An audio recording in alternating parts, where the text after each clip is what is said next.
भगवान विष्णु से लक्ष्मी जी ने कहा तुम तो हमको कहीं घुमाने नहीं ले जाते, आप हमको कहीं घुमाने लेकर चलो। भगवान विष्णु ने कहा चलो मैं शंकर जी से मिलने जा रहा हूं, तुमको भी ले चलता हूं। और लक्ष्मी जी को भगवान विष्णु लेकर चल दिए। जब लक्ष्मी जी को लेकर बद्रीनाथ में पहुंचे, बद्री विशाल में, और बद्रीनाथ में जैसे ही पहुंचे शंकर भगवान से मिले। लक्ष्मी जी ने पूरा उत्तराखंड देखा, पूरा बद्रीनाथ को देखा, पूरे बद्रीश को देखा। इतना सुंदर भगवान शंकर का घर था, इतना सुंदर घर था। लक्ष्मी जी के हृदय में आ गया इतना सुंदर घर तो मेरा होना चाहिए। अब लक्ष्मी जी भगवान विष्णु के साथ में चली गई और लक्ष्मी भगवान विष्णु के साथ में जैसे ही गई, सीधे बैकुंठ में पहुंचकर लक्ष्मी जी ने भोजन करना छोड़ दिया। भगवान विष्णु ने पूछा लक्ष्मी तू भोजन नहीं कर रही है? लक्ष्मी जी बोल रही नहीं करूं। अरे तो तू भोजन कर क्यों नहीं रही है? लक्ष्मी जी बोली नहीं करना।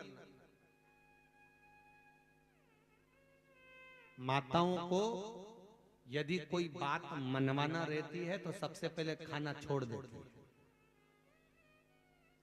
भोजन नहीं करती।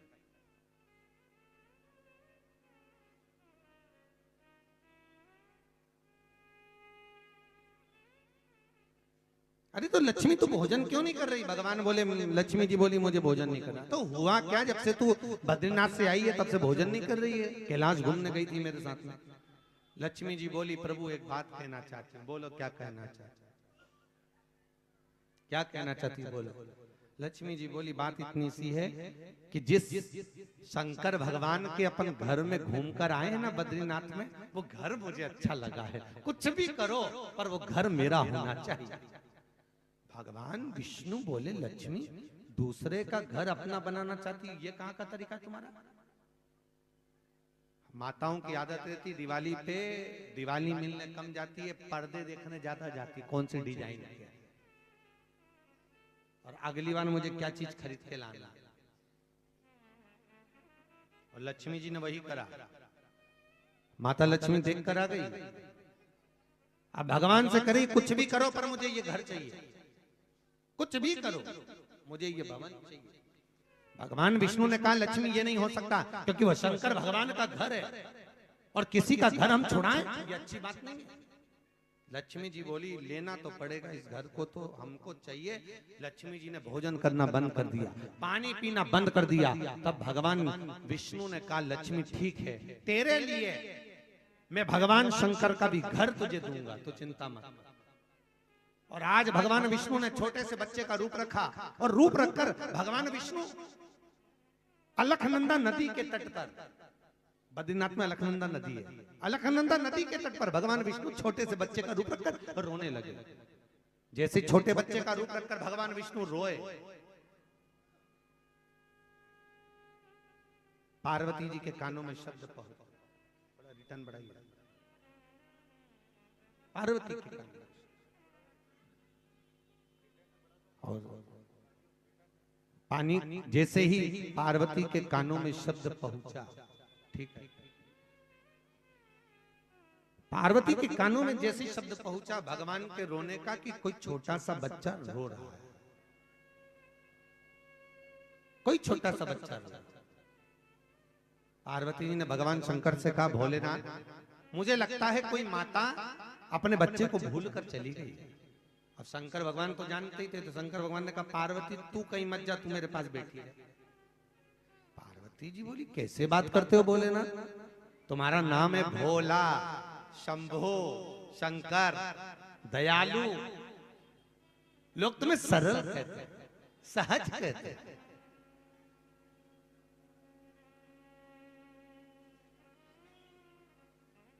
प्रभु कोई बच्चा रो रहा है, मर जाएगा बेचारा ठंड के मारे।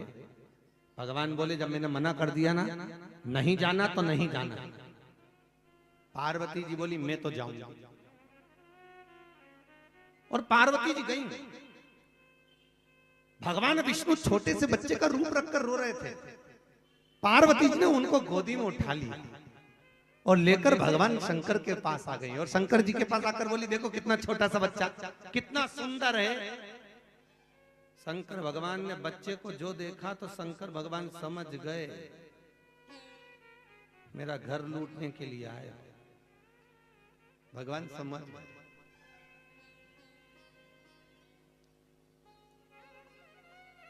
शंकर भगवान बोले, पार्वती इसको वापिस छोड़िए।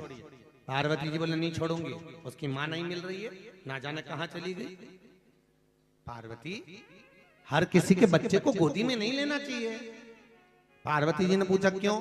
शंकर भगवान बोले, जब जिसकी औलाद नहीं होती, संतान नहीं होती, दूसरे के बच्चे को अगर वो गोदी में लेती है, बच्चा गोदी आ जाता है तो जायदाद का हिस्सेदार बन जाता है।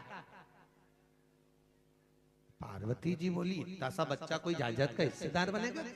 मैं तो नहीं छोड़ू। शंकर भगवान ने कहा, छोड़िया। पार्वती के नहीं छोड़ू, नहीं छोड़ा। अब नहीं छोड़ा तो पार्वती और शंकर के पास में भगवान विष्णु रहे। शाम का समय था। भगवान शंकर ने पार्वती से कहा, चलो घूमने का टाइम हो गया, चलो हमारे साथ। पार्वती जी बोली, इसका क्या करें? शंकर भगवान ने कहा, इसको कैलाश में अंदर घर में छोड़ दो, इसको बद्रीनाथ घर के अंदर छोड़ो, दरवाजा लगा दो। पार्वती जी बोली, इतना सा बच्चा घर में अकेला रह जाएगा तो क्या? रुद्रगण है ना, ये रुद्रगण देख लेंगे, तुम छोड़ दो इनको यहां पर, छोड़ दो। और पार्वती मैया ने बालक को अंदर छोड़ा। शंकर भगवान के साथ नंदी पर बैठकर माता पार्वती घूमने को चली। 33 कोटि देवताओं में, 33 करोड़ देवी देवताओं में, 33 कोटि देवताओं में केवल एक शंकर और पार्वती ऐसे थे जो रोज प्रतिदिन शाम के समय घूमने जाते थे, रोज जाते थे। अच्छा, इनको देख के लक्ष्मी जी बड़ी जलती थी। लक्ष्मी जी भगवान विष्णु से हमेशा कहती थी, देख लो वो दोनों चले जाते, तुम हमको कहीं लेके नहीं जाते।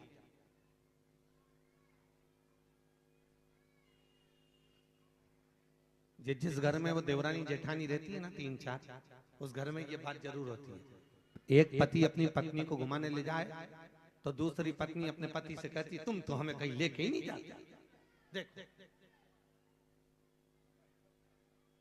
वो आए दिन कहीं ना कहीं घूमने चले जाते, कभी देवघर चले गए, कभी गंगा जी चले गए, कभी काशी चले गए, कभी कोलकाता चले गए, कभी पटना चले गए, और तुम तो हमको कहीं नहीं लेके जाते। आज भगवान विष्णु ने लक्ष्मी से कहा, चल तुझे अब भी घुमा, तैयार हो, अब भी तैयार हो। लक्ष्मी जी तैयार होने गई।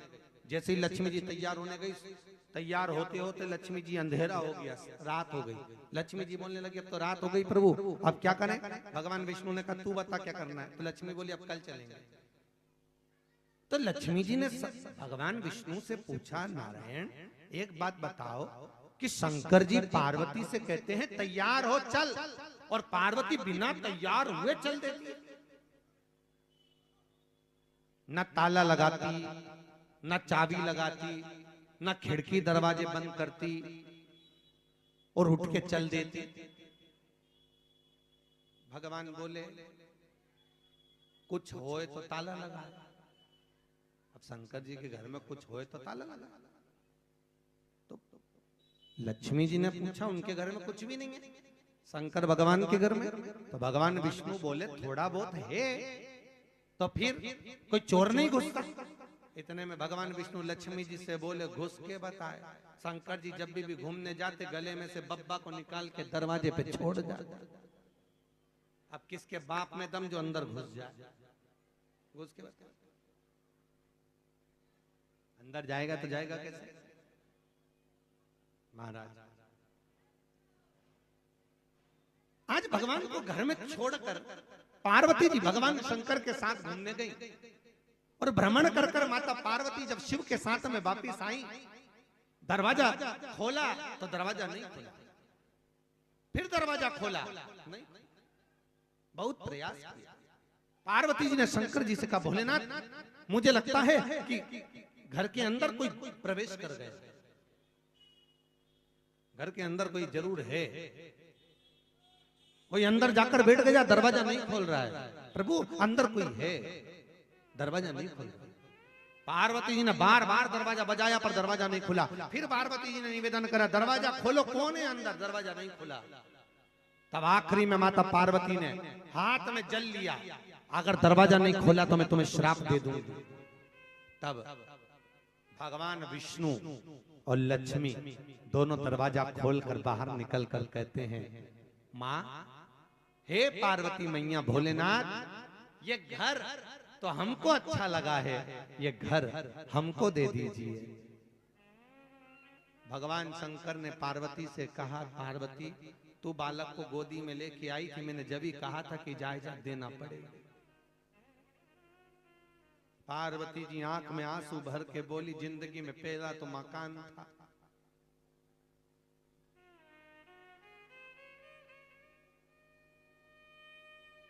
भगवान शंकर बोलते हैं तो रो क्यों रही है? पार्वती जी बोली, अब कभी भी ऐसी जगह पर अपन दोनों रहेंगे कि वो किसी को पसंद ही नहीं है। अपन दोनों ऐसी जगह रहेंगे जहां किसी को कोई पसंद ही नहीं है। वो जगह किसी को पसंद नहीं आना चाहिए। शंकर भगवान बोले, चिंता मत कर, मेरे ससुर दक्ष प्रजापति ने मुझको श्राप दिया था कि तुम शमशान में रहोगे, तो अब अपन वहीं रहेंगे। आप में से कितने लोग हैं जिनको शमशान अच्छा लगता हो? शमशान में बहुत अच्छा लगता है आप लोगों को कि आपका मन करता है कि शमशान में रहूं मैं तो 24 घंटा, रोटी भी मैं खाऊं, सोऊं भी मैं। शमशान के शिव महापुराण की कथा कहती है, घर आपकी पसंद का होता है कि घर में पत्थर कौन सा लगना है, टाइल्स कौन सी लगना है, कलर कौन सा होना है, पलंग कौन सा होना है। घर तुम्हारी पसंद का होता है और मसान शंकर की पसंद का होता है कि किस शमशान में तुम जलोगे। वो शिव पसंद करता है, वो शंकर पसंद करता है कि किस शमशान में जाएगा, कौन से शमशान। भगवान शिव कह रहे दे दे पार्वती इसको। पार्वती जी बोली, मैं दे तो दूंगी, मना नहीं है, पर अपन कहाँ रहेंगे? शंकर भगवान बोले, बद्रीनाथ इनको दे दे, अपन केदारनाथ में रहेंगे। बद्रीनाथ इनका, केदारनाथ अपना, बद्रीनाथ इनको दे दिया। भगवान विष्णु की आंख में जल भर गए। नारायण रो रहे, नारायण रो रहे, और भगवान विष्णु की आंख में जब जल भराया, शंकर जी ने पूछा, नारायण आप रो रहे हो? हाँ। क्यों? भगवान विष्णु बोले, मैंने आपका घर ले लिया।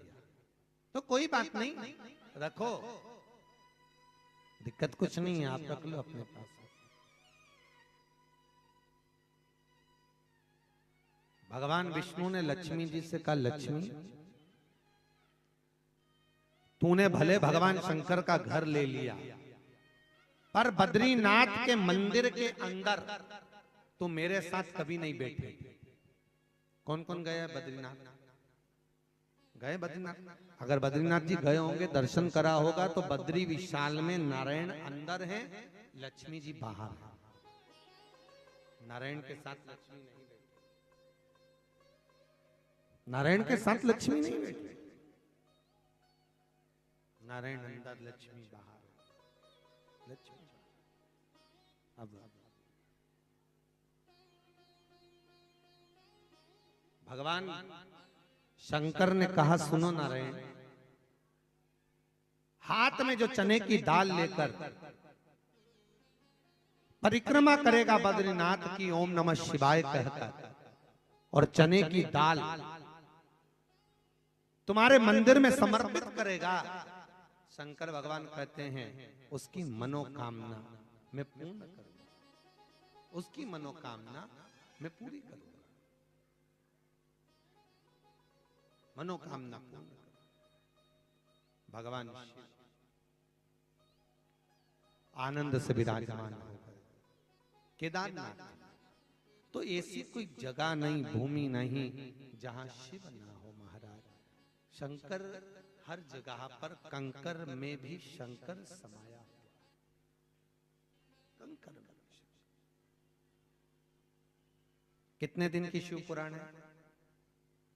जम के बोलिए 7 दिन।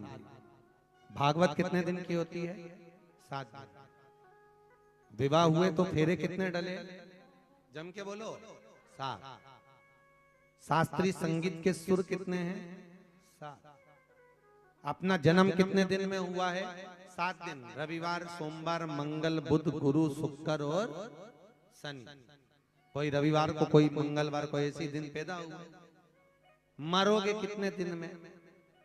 अरे बोलो तो 7। जिस पर्वत को भगवान कृष्ण ने अपनी उंगली पर उठाया वो 7 कोस का था। भगवान कृष्ण ने पर्वत गोवर्धन को जो अपनी उंगली पर उठाया वो पर्वत 7 कोस का। भगवान ने जब पर्वत को उठाया तब भगवान की उम्र 7 वर्ष थी। और भगवान कृष्ण ने जिस पर्वत को अपनी उंगली पर उठा कर रखा, 7 दिन तक पर्वत को अपनी उंगली पर भगवान कृष्ण ने उठा कर रखा। 7। और शिव पुराण कितने दिन की है? 7। और दिन भी 7। रविवार को जन्म हुआ, सोमवार को बड़े हुए, मंगलवार को ब्याह हुआ, बुधवार को बच्चे हुए, गुरुवार को बीमार पड़े, शुक्रवार को हॉस्पिटल गए, शनिवार को निपट गए। 7 दिन ऐसे ही निकल गए। जीवन यूं ही चले गए और भजन कर ही नहीं पाए और तेरी मेरी करने में जिंदगी निकल गई पूरा जीवन।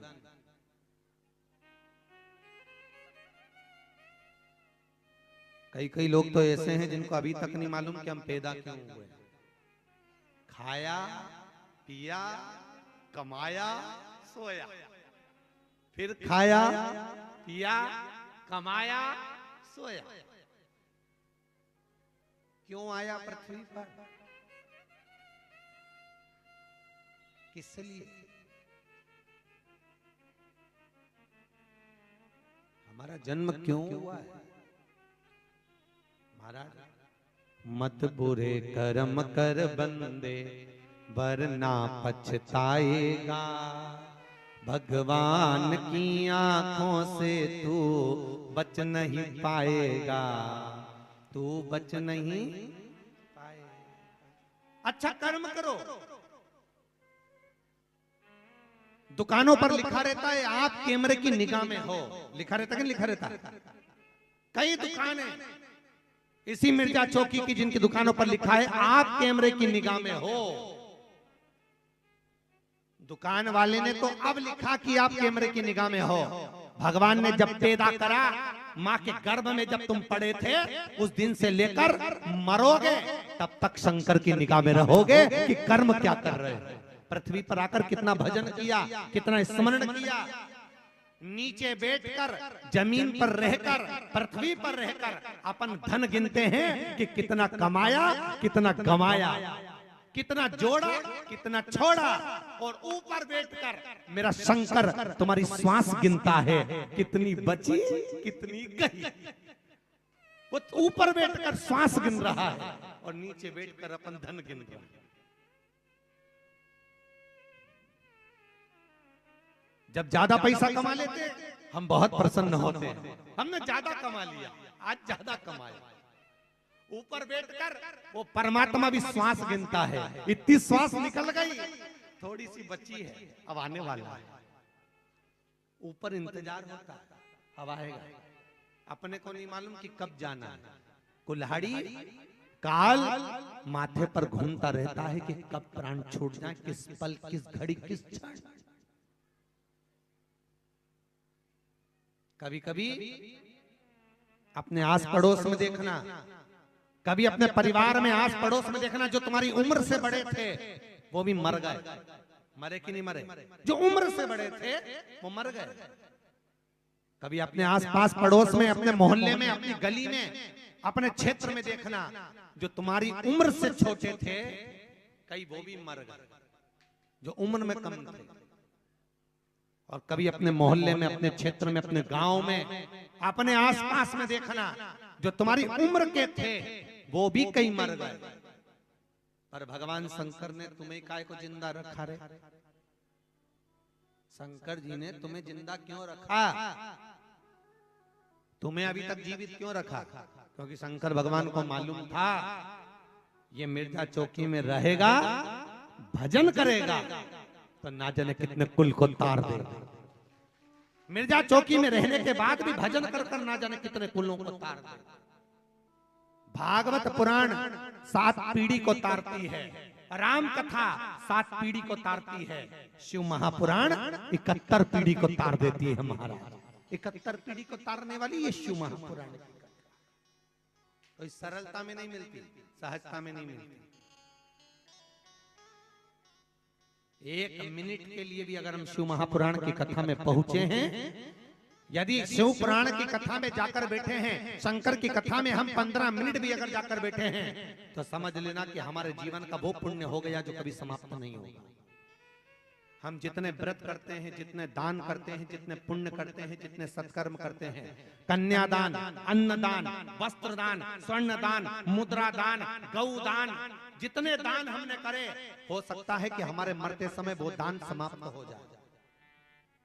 जो तुमने दान करा, हो सकता है तुमने किसी को गलत बोल दिया। कहते हैं जब गलत बोलते हैं तो पुण्य समाप्त हो जाता है, गलत देखते हैं तो पुण्य समाप्त हो जाता है, गलत खाते हैं तो पुण्य समाप्त हो जाता है, गलत चाहते हैं तो पुण्य समाप्त हो जाता है। हो सकता है कि तुम्हारे मरते समय तक तुम्हारा करा हुआ सारा दान पुण्य समाप्त हो जाए। पर शिव महापुराण की कथा में वेद व्यास जी लिखते हैं, यदि शिव महापुराण के अंदर बैठकर कोई 15 मिनट भी कथा सुन लेता है तो उसका पुण्य अजर और अमर हो जाता है। फिर वो समाप्त नहीं होता, वो अमर हो गया, अजर हो गया, उसकी समाप्ति नहीं, वो पुण्य प्रखर हो गया, वो पुण्य प्रबल हो गया, फिर वो समाप्त नहीं।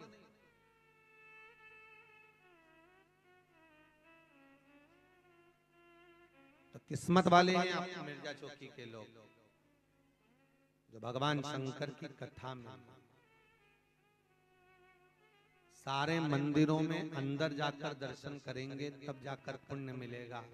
शंकर के मंदिर में अगर अंदर भी नहीं जा सकते, 1 लोटा पानी भी नहीं चढ़ा सकते, 3 बार ताली भी नहीं बजा सकते, शंकर के मंदिर में बेलपत्र भी नहीं चढ़ा सकते, तो शिव महापुराण की कथा कहती है शंकर के मंदिर का मात्र शिखर का दर्शन कर लो। काय का दर्शन? शिखर का। कई लोग बाबा धाम जाते हैं, देवघर बहुत भीड़ रहती है तो लोग अंदर नहीं जा पाते, तो क्या करते हैं फिर? भगवान के शिखर का दर्शन करते हैं। क्यों? क्योंकि शंकर के मंदिर का शिखर का दर्शन भी कर लेने पर शिखर दर्शनम सर्व पाप नाश, शिखर का मात्र दर्शन कर लेने पर शंकर प्राप्त हो जाता है। ये शिव महापुराण की कथा कहती है। शिव मिलने मात्र शिखर का दर्शन करने पर शंकर,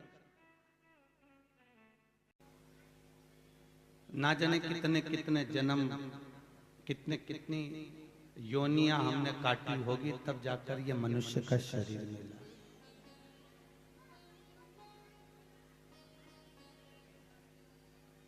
और वो मनुष्य का शरीर मिल गया, और मनुष्य का शरीर मिलने के बाद भी अगर हम भगवान का भजन ना करें, कीर्तन ना करें, तो हमारा जीवन व्यर्थ है।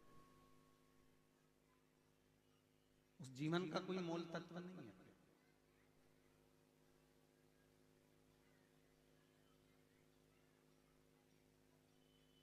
कितनी योनियां काटने के बाद मानव देह मिला, और वो मानव देह मिला, और उस मानव देह में यदि हम हरि चर्चा कर लें, राम नाम जप लें, कृष्ण नाम जप लें, तो ये जीवन एक सार्थक है।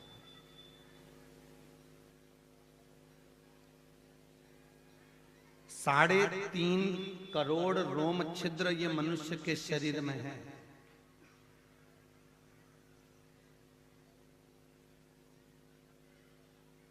और भगवान ने 3.5 करोड़ रोम छिद्र केवल इसलिए दिए कि एक दिन में 3.5 करोड़ बार मेरा भजन करना। 3.5 करोड़ बार मेरा नाम आपके मुंह से निकलना चाहिए। ये 3.5 करोड़ जो रोम छिद्र ये मनुष्य के शरीर में है, ये इसीलिए दिए कि 3.5 करोड़ बार भगवान का नाम निकले। बोलो रे मिर्जा चौकी वालों, 3.5 करोड़ बार कोई नाम लेता है मिर्जा चौकी में भगवान का?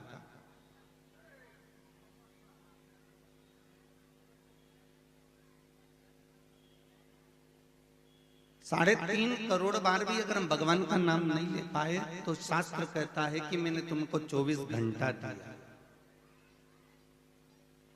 तुम 24 घंटे भगवान का भजन करो। क्योंकि मां के गर्भ से जब बच्चा जन्म लेता है तो उसकी दोनों मुष्टिकाएं बंद होती है और गर्भ में पड़ा पड़ा वो विनती करता है, भगवान हे मेरे राम, हे मेरे कृष्ण, हे मेरे शंकर, मुझे मां के गर्भ की कैद से बाहर निकाल दे, मैं तेरा भजन करूंगा, भजन करूंगा, भजन करूंगा। और जैसे ही गर्भ से बाहर निकलता है मैं तो भोजन करूंगा, भोजन करूंगा, भोजन करूंगा। भजन गायब हो जाता है, भोजन चालू हो जाता है। और 3 बार भोजन, भजन 1 बार, और उसमें भी उलझन आती है बार बार। खाने बैठोगे तब कोई नहीं आएगा, थोड़ी देर भगवान का नाम लेने बैठ जाओ, थोड़ी देर भगवान की सेवा करने बैठ जाओ, थोड़ी देर भगवान का माला पकड़ के बैठ जाओ, थोड़ी सी देर। उतनी देर में दूध वाला, सब्जी वाला, ठेले वाला, भाजी वाला सब उसी समय पर आए।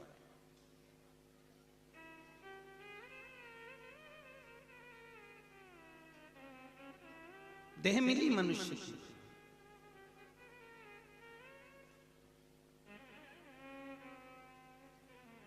और वो भजन के लिए मिली।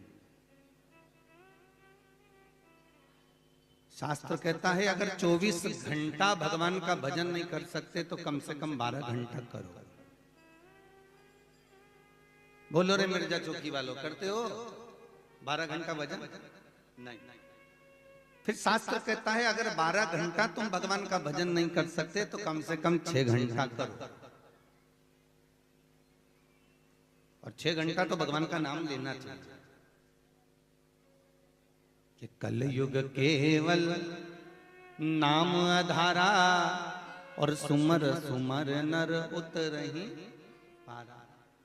कम से कम 6 बार 6 घंटे भगवान का भजन करो। फिर शास्त्र कहता है अगर 6 घंटे भी तुम भगवान का नाम नहीं ले सकते तो कम से कम 3 घंटा तो भजन। इसलिए शिव पुराण 3 घंटे की रख दी कि 2 बजे से 5 बजे तक तुम यहाँ बैठ के भगवत चर्चा करो, भगवत नाम लो। और फिर शास्त्र कह रहा है मान लो आप 3 घंटे भी भजन नहीं कर सकते तो कम से कम 1.5 घंटा तो करो। सुन लो मिर्जा चौकी की जीजी, अच्छे से सुन लो आप लोग। 1.5 घंटा भजन करो, और 1.5 घंटा भी नहीं कर सकते तो आधा घंटा करो, और आधा घंटा भी नहीं कर सकते तो 15 मिनट करो, पर भजन करो। 15 मिनट नहीं कर सकते तो कम से कम 5 मिनट करो, 5 मिनट नहीं कर सकते तो 1 मिनट करो, और 1 मिनट नहीं कर सकते तो चुल्लू भर पानी में डूब मरो। इतनी बड़ी मनुष्य की देह मिली, और 24 घंटा में से तुम 1 मिनट भी अगर भगवान के लिए नहीं निकाल सकते तो तुम्हारा जीवन बेकार, पूरा जीवन बेकार। वो जीवन का कोई मोल तत्व नहीं, वो जीवन का कोई लक्ष्य तत्व नहीं। भगवत चर्चा और कब करोगे? कई लोग कहते हैं अभी छोटा है, उम्र नहीं है, अभी कोई भजन की उम्र है? अभी तो महाराज बहुत उम्र पड़ी है, भजन करेंगे, अभी कोई उम्र है भजन की? अभी तो बहुत छोटा है। छोटा हो गया तो बड़ा होगा, बड़ा होने पर कहेंगे महाराज जी अभी तो विवाह शादी हुआ है, अभी कोई उम्र है भजन करने? फिर थोड़ी अवस्था आएगी तो महाराज अब घर गृहस्थी का बोझा पड़ गया, अभी कोई भजन की उम्र है? अभी तो कमाने की उम्र है, कमाने की। और फिर थोड़ी उम्र बढ़ी तो कहा अभी तो महाराज अब ये शरीर साथ नहीं दे रहा, ना घुटने साथ दे रहा है, ना कमर साथ दे रहा है, अब भजन क्या करें आप बताओ।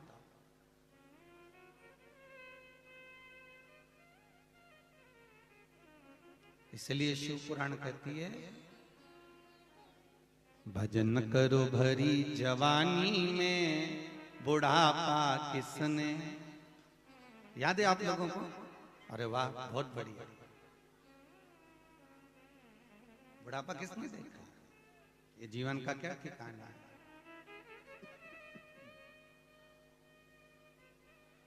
भजन बाबा धाम चले जाऊं, मैं वेदनाथ जी के दर्शन करिया, मैं बाबा घर चले जाऊं, मैं देव घर चले जाऊं, और मालूम पड़े सोचा कल जाऊंगी परसों जाऊंगी, बचपन गया, जवानी गया, अधेड़ी गया, और बुढ़ापे में सोचे बेटा, बच्चों से कहो बच्चों मुझको जरा देवघर ले चल।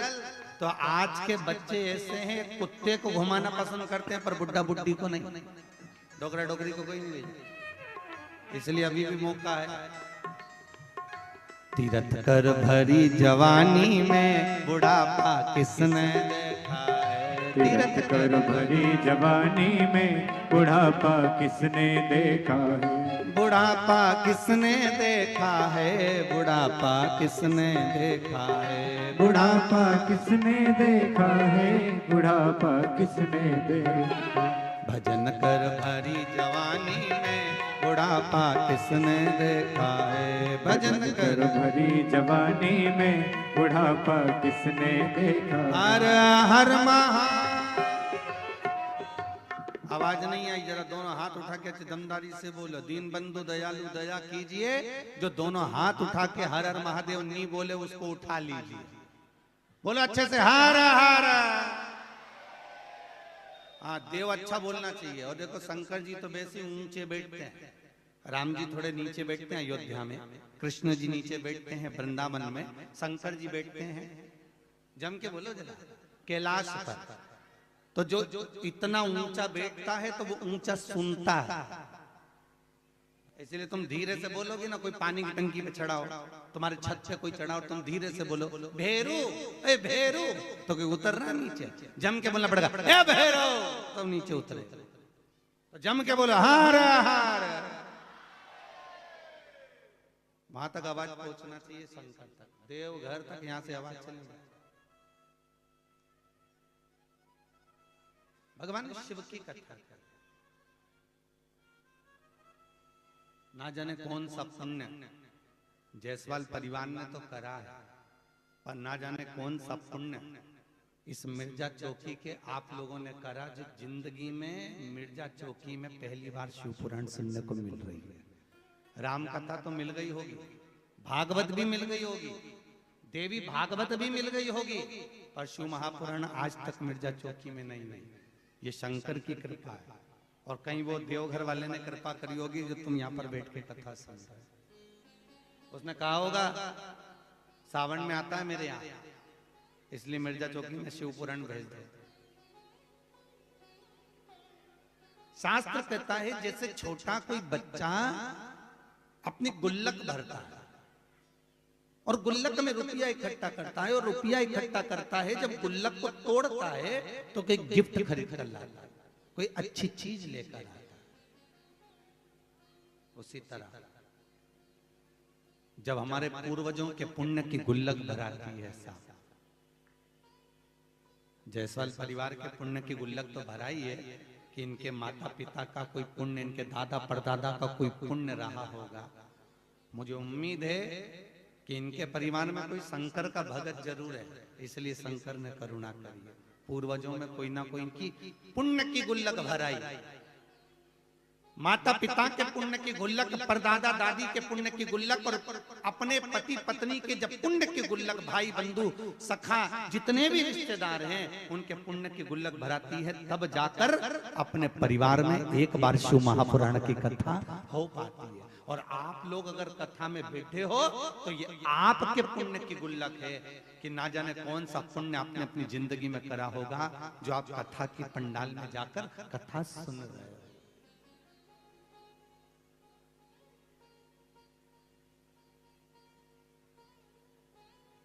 कथा के पंडाल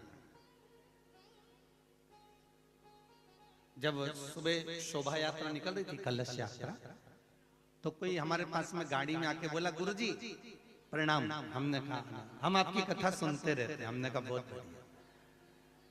कहा गुरुजी, हमने कहा कथा में आना कि गुरुजी हमारे बाहर माइक लगे ना, बड़े बड़े चोंगा लगे, उसमें से आवाज आ जाएगी, हम दुकान पे से कथा सुन लेंगे। हमने कहा बहुत बढ़िया, पर हमने कहा एक बात सुनो, तुम दुकान पे से कथा सुन लेना, तुम्हारे घर तक आवाज आए वहां पर बैठ के कथा सुन लेना, तुम तुम्हारे घर की छत पे बैठ के कथा सुन लेना, पर ईमानदारी से बोलो, दूध फ्रिज में रखोगे तो सड़ेगा क्या? अरे बोलो तो सही नहीं। फल फ्रिज के अंदर बेकार होता है क्या? नहीं।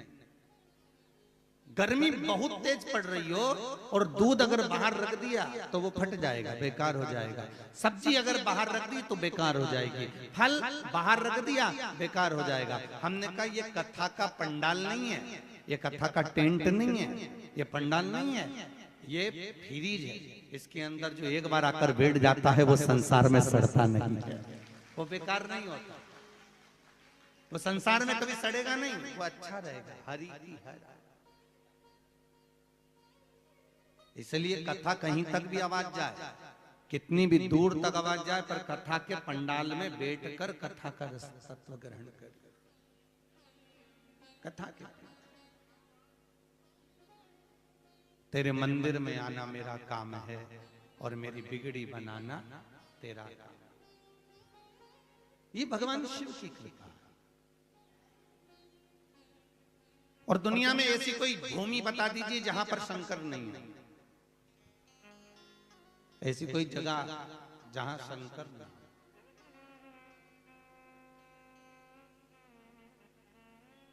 प्रत्येक जगह पर शिव समाया हुआ है, प्रत्येक जगह पर शंकर है। एक बार भगवान विष्णु ने भगवान शंकर को प्रणाम करा। भगवान शंकर को जब प्रणाम करा तो शंकर भगवान ने पूछा, नारायण बहुत दिन हो जाते हैं आप हमसे मिलने नहीं आते, बहुत दिन हो जाते हैं आप हमसे मिलने नहीं आते। भगवान विष्णु बोले, शंकर प्रभु हमारा तो रोज मन करता है कि हम आपसे मिलने को आए, पर करें क्या? हमारा रोज मन करता है आपसे मिलने का, पर जब जब हम पृथ्वी पर आपका दर्शन करने के लिए आते हैं, जब जब हम पृथ्वी पर आपसे मिलने के लिए आते हैं, हर कंकर में हमें शंकर नजर आता है। और जब हर कंकर में हमको शंकर दिखता है तो हम पृथ्वी पर पांव कैसे रखें?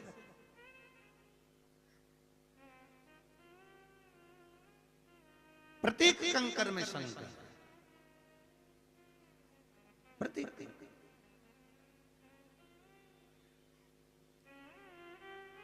और यहां तक शास्त्र कह रहा है कि शरीर में जितनी श्वास चल रही है, प्रत्येक मनुष्य के शरीर में 21,600 श्वास निकलती है रोज, 24 घंटे में। कितनी श्वास? जम के बोलिए, 21,600 श्वास मनुष्य के शरीर से प्रतिदिन आती जाती है, प्रतिदिन।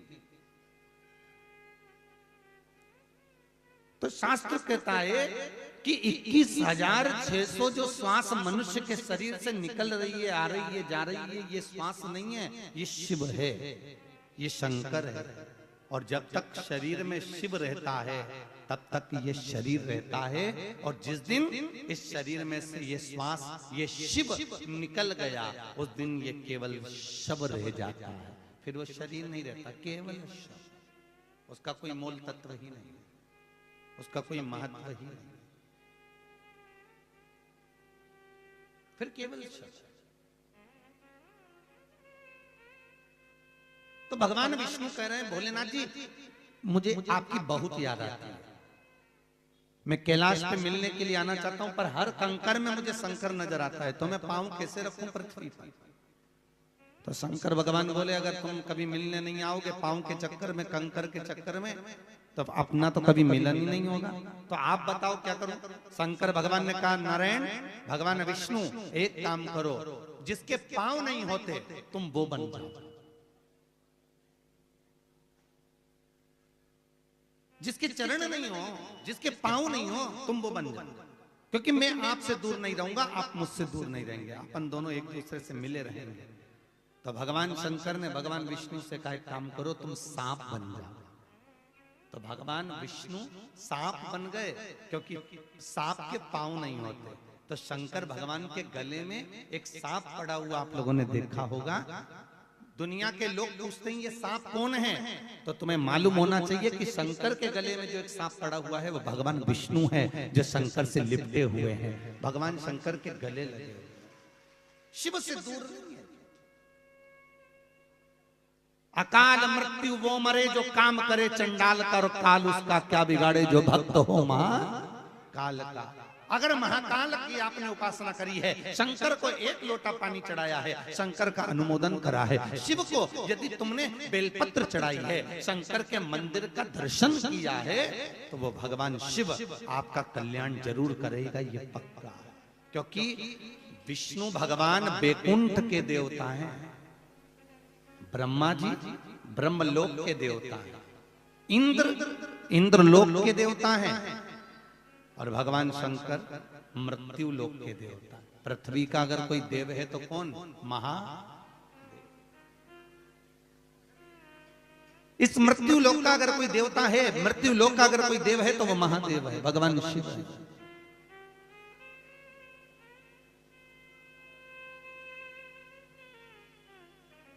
भगवान राम को भी अगर लंका पर चढ़ाई करना थी तो शंकर का भजन करा।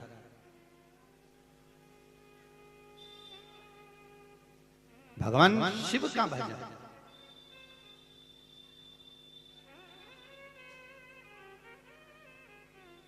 महाराज दुनिया के लोग कहते हैं कि रावण को राम जी ने मारा। किसने मारा है? राम जी। पर यदि सही से देखा जाए तो राम जी ने रावण को मारने के लिए बाण छोड़े थे, बाण छोड़े।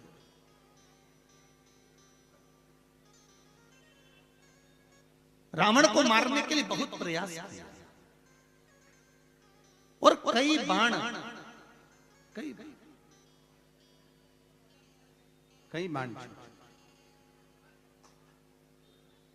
और बहुत प्रयास किया गया, बहुत प्रयास।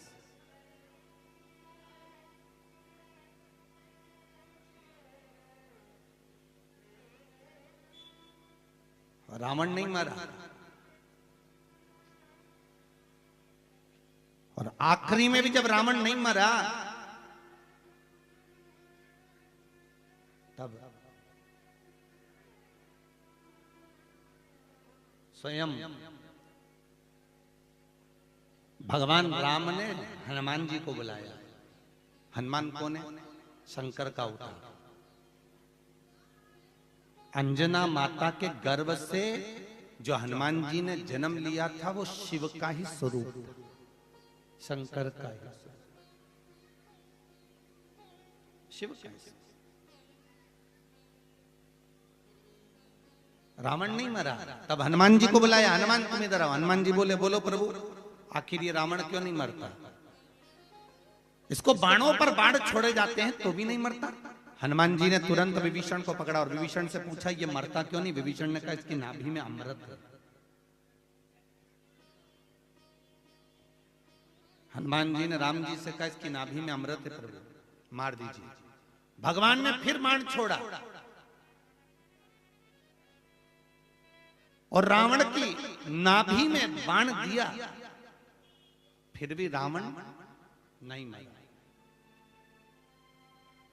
हनुमान जी ने विभीषण से पूछा क्यों रे विभीषण, नाभि का अमृत सुखा दिया, नाभि का अमृत समाप्त कर दिया, उसके बाद भी ये रावण क्यों नहीं मरता? तो विभीषण कहता भैया मुझे तो जो मालूम था कि रावण की नाभि में अमृत है, अमृत सूखेगा, रावण मरेगा, पर ये मरता क्यों नहीं? अब ये समझ में नहीं आ रहा। विभीषण बोले मुझे ही चक्कर आ रहा है ये सोच के कि मरता क्यों नहीं,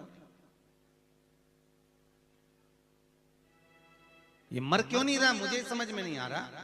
तब भगवान राम ने कहा सुनो हनुमान, अगर आज ये रावण नहीं मरा तो फिर मरने वाला नहीं है। तो हनुमान जी ने कहा चिंता मत करो, आप युद्ध लड़ते रहो, मैं अब भी आया। और हनुमान जी महाराज ने एक पंडित का रूप लिया, ज्योतिष सचारे का, और ज्योतिष सचारे का रूप रखकर हनुमान जी महाराज लंका में पहुंच गए। और लंका में पहुंच के हनुमान जी एक जगह पे बैठ गए। बैठने के बाद सबका हाथ देख देख के बताने लगे, सबका भविष्य बताने लगे। अब जो शंकर है, हनुमान स्वयं शिव है, त्रिलोकी का नाथ है, उसको सबका भविष्य तो मालूम होगा। हनुमान जी ने सबका भविष्य बताया। जब सबका भविष्य श्री हनुमान जी महाराज ने बताया, इतने में सूचना पहुंच गई मंदोदरी के पास। अरियो मंदोदरी, लंका में कोई विद्वान ब्राह्मण आया है, बहुत विद्वान है, हाथ देखकर बता देता है कि कितने जिएंगे कितने मरेंगे। अच्छा, तो मंदोदरी पहुंची, हनुमान जी के हाथ में हाथ दिया, महाराज हमारा भविष्य बता दीजिए। हनुमान जी पंडित का रूप रखकर आए तो हनुमान जी ने देखकर बताया, मंदोदरी तेरे पति को अगर कोई बचा रहा है तो तू बचा रही है, तेरे पास में कुछ ऐसा रखा हुआ है मंदोदरी कि जिसके कारण तेरा पति नहीं मरेगा। तो मंदोदरी बोली, ब्राह्मण देवता बिल्कुल सही बोले हो, मेरे पास में ऐसी चीज रखी है जिसके कारण कभी मेरा पति मर ही नहीं सकता। हनुमान जी समझ गए, जरूर अब बात आई सामने। अच्छा ये बता, तेरे पास में रखा क्या है, क्या रखा है तेरे पास में? मंदोदरी बोली, महाराज जी मेरा पति जब तप करने गया था, सिर काट काट कर ब्रह्मा जी को दिए थे, ब्रह्मा जी प्रसन्न होकर वर दिए थे कि तेरी नाभि में अमृत रहेगा, वो नाभि का अमृत सूखेगा तब तू मरेगा। तो रावण प्रसन्न हो गया था, सबको आशीर्वाद मिल गया, सब चले गए। तब रावण ने मांगा, ये आशीर्वाद आपने मुझे दिया है कि नाभि में अमृत रहेगा, तब तक मैं मरूंगा नहीं, पर नाभि का अमृत यदि सूख गया तो तू मरेगा। तो रावण इतना विद्वान था कि उसने ब्रह्मा जी से कहा कि जिस बाण से वो अमृत सूखेगा वो बाण भी मुझको दे दीजिए। और रावण ने वो बाण अपने घर में लेकर गया, मंदोदरी को दिया। मंदोदरी से कहा, मंदोदरी ये ले बाण, ये वो बाण है जिससे मेरी नाभि में अमृत सूखेगा और मैं मर जाऊंगा। मंदोदरी कहती है हनुमान जी से, महाराज वो बाण मैंने अपने जिस कमरे में सोती हूँ उसी कमरे में दीवार में उसको चुनवा दिया। हनुमान जी ने कहा अब आया समझ में। और हनुमान जी ने जाकर गदा का प्रहार करा, प्रहार करते सी दीवार टूट के नीचे गिरी, बाण निकाला, राम जी को दिया, तब राम ने चढ़ाया, छोड़ा, तब जाकर वो रावण मरा। राम जी चाहते कितने ही बाण मार देते पर रावण नहीं मरता, पर शंकर स्वयं सहयोग, शिव कृपा करे। और जा पर कृपा राम की होई, ता पर कृपा करे सब। जिस पर भगवान की कृपा होती है तो ही हम सत्संग में, भजन में, कीर्तन में पहुंच पाए। कृपा नहीं होगी तो नहीं पहुंचेंगे। और बहुत ध्यान दीजिएगा महाराज, ऐसी कोई भूमि जहां शिव ना हो, शंकर ना हो, सर्वस्व शिव है।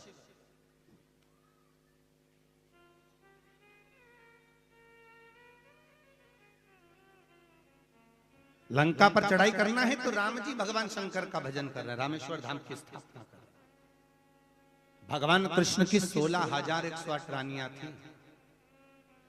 कितनी रानी है? 16,108। पर भगवान कृष्ण के यहाँ संतान नहीं है। तब भगवान कृष्ण ने अपने गुरुजी को बुलाकर पूछा, गुरुदेव मेरे घर में औलाद नहीं है, आप कृपा करिए। गुरुजी ने कहा, एक एक रानी के साथ में 11-11 दिन तक भगवान शंकर का अभिषेक करो, पूजन करो, तुम्हारे यहाँ संतान होगा। एक एक रानी के साथ में 11-11 दिन तक भगवान कृष्ण ने शंकर का पूजन किया।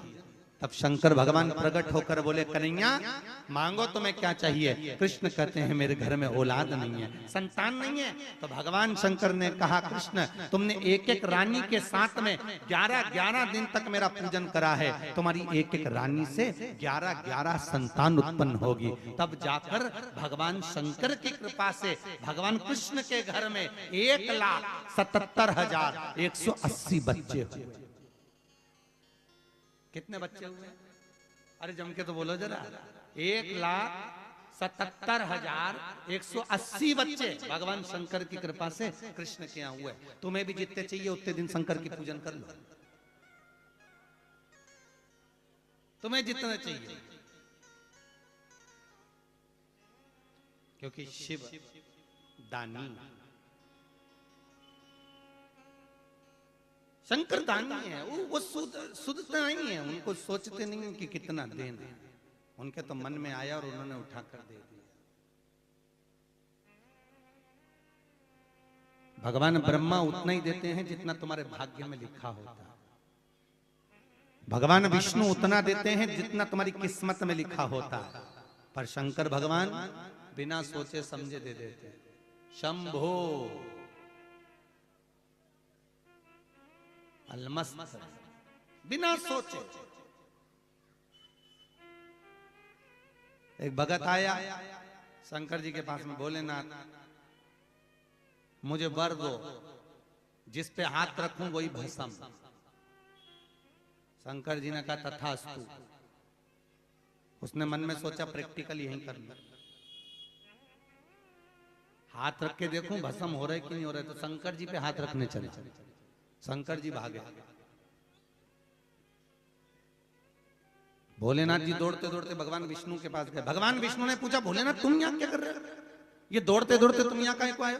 भगवान विष्णु ने जैसे ही पूछा तो शंकर भगवान बोले, मैंने एक भगत को आशीर्वाद दे दिया, जिस पे हाथ रखे वही भस्म।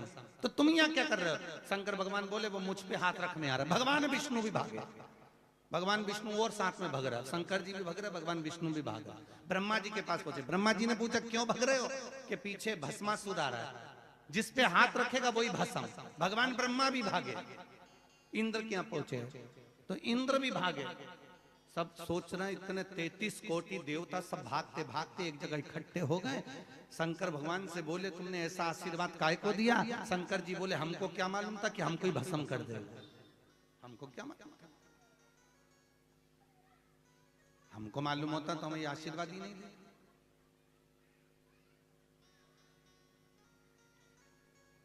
रावण को सोने की लंका दे देता है, भस्मासुर को वर दे देता।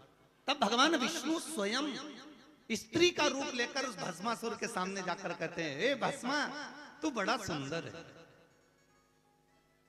तू बड़ा सुंदर है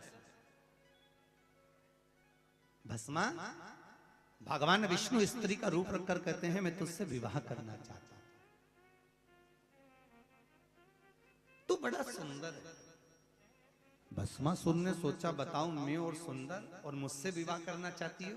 हाँ, पर मेरी एक शर्त है। भस्मासुर ने पूछा, कौन सी शर्त? तो भगवान विष्णु स्त्री के रूप में कहते हैं, मेरी शर्त केवल इतनी सी है कि मेरे को नृत्य का बड़ा शौक है, डांस का। मैं जैसा नाचूं वैसे तुम नाच लोगे? तो भस्मासुर बोला, हाँ बिल्कुल। तो भगवान विष्णु ने दोनों हाथ ऐसे करे, भस्मासुर ने भी ऐसे ही करे। भगवान विष्णु ने एक हाथ ऐसा करा तो भस्मासुर ने भी करा। भगवान विष्णु ने एक हाथ ऐसा करा तो भस्मासुर ने भी करा। भगवान विष्णु ने दोनों हाथ ऊपर करे तो भस्मासुर ने भी करे। भगवान विष्णु ने एक हाथ कमर पे रखा तो भस्मासुर ने भी रखा। भगवान विष्णु ने दूसरा हाथ सिर पे रखा तो भस्मासुर ने भी रखा। और जैसे ही रखा बस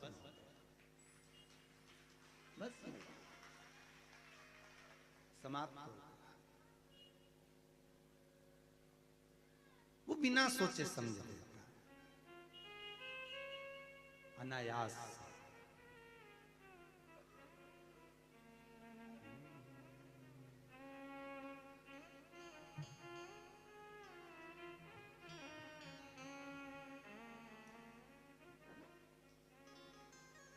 रावण को दे दी तूने सोने की लंका,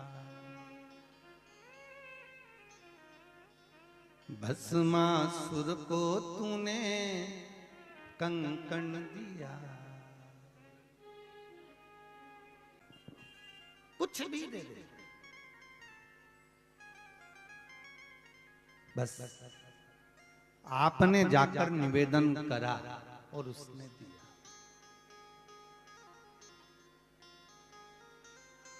एक चोर चोरी करने के लिए शंकर जी के मंदिर में चला गया।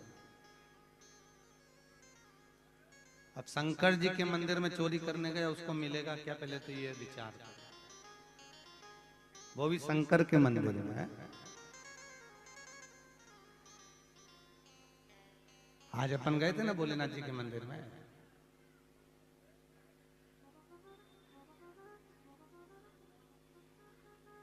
कुछ होए तो ले जाओ। अब चोर चोरी करने के लिए गया तो उसने शंकर जी का मंदिर देखा तो उसमें बस केवल एक ऊपर जलाधारी लगी थी, बाकी का कुछ भी नहीं था, एक जलाधारी। अब उसने मन में विचार करा कि इसी को चुरा लेता हूं, और ऊपर बहुत लगी थी, ऊंचाई थी। अब इतनी ऊंची चढ़े कैसे, ना स्टूल ना कुर्सी ना निसेनी, शंकर जी पे चढ़ गया। अब शंकर का जो शिवलिंग था उस पे चढ़ गया और चढ़ के उतार रहा था। इतने में शंकर भगवान प्रकट हो गए। मांग तुझे क्या चाहिए? उसने कहा भोलेनाथ जी आज आप कैसे प्रसन्न हो गए? शंकर भगवान बोले लोग बेलपत्री चढ़ाएं, पानी चढ़ाएं, धतूरा चढ़ाएं, प्रसाद चढ़ाएं, तू तो पूरा ही चढ़ गया। अब तेरे बराबर भगत कहाँ मिलने वाला है? जब तू पूरा ही चढ़ गया तो तेरे बराबर कहाँ मिलेगा मुझे? एक मांग ले, तुझे क्या चाहिए? भोलेनाथ मुझे कुछ नहीं चाहिए। अरे कुछ तो मांग। नहीं नहीं मेरे को कुछ नहीं चाहिए, बस आप मिल गए, इससे बढ़कर होते नहीं। नहीं मांगना तो पड़ेगा, मांग ले, तुझे क्या चाहिए? तो कहा प्रभु मैं बहुत गरीब हूं, बहुत दुखी हूं, मेरा दुख मिटा दीजिए और मुझे थोड़ी संपदा दे दीजिए, लक्ष्मी दे दीजिए। भगवान ने कहा ठीक है। भगवान ने अपने मंदिर का एक घंटा खोला और भगवान ने मंदिर का घंटा खोल के उस घंटे को उस चोर को दे दिया, ले इसको 2 अगरबत्ती लगाना, जो मांगेगा वो मिल जाए। पर एक बात याद रखना, जितना मांगेगा मिलेगा, पर दुगना पड़ोसी के यहाँ चले जाएगा, इतना ध्यान रखना। तूने अगर 20 रुपए मांगे तो 40 रुपए पड़ोसी के घर में जाएंगे, 50 रुपए मांगे तो 100 रुपए पड़ोसी के घर में जाएंगे। तो चोर बोला नीचे रख लो। बता, घंटा हमें मिले और पड़ोसी का भंडार यूं ही भरे। अच्छा, आधे से ज्यादा लोग इसीलिए दुखी हैं कि इनका पड़ोसी सुखी है।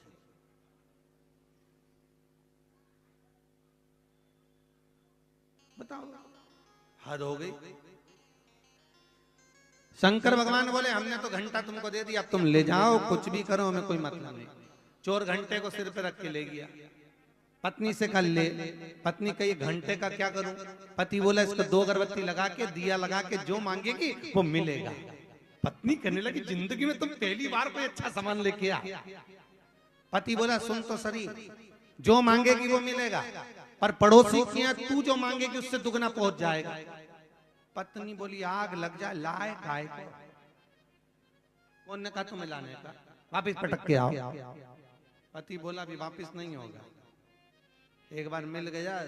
कुछ कुछ माल ऐसा होता है कि वो वापिस नहीं होता, अब तो रखना पड़ेगा।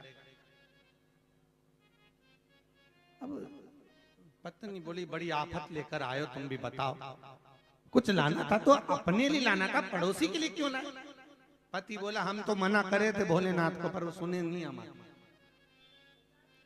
अब पत्नी ने उसको तिजोरी में बंद कर रख दिया। अब वो घंटे को तिजोरी में बंद करके रखा, निकाला ही नहीं। भूख है, मरने की नौबत आ गई, भूख से बिलबिला गए। तब पत्नी ने घंटे को निकाल के 2 अगरबत्ती लगा के हाथ जोड़ के बोली भोलेनाथ हमारे घर में 20 तरह का भोजन आ जाए और झांकने पड़ोसी की यहाँ गई तो 40 तरह का रखा था। अब बेचारी को 20 तरह का भोजन नहीं बहा रहा क्योंकि पड़ोसी के यहाँ 40 पहुंच गया।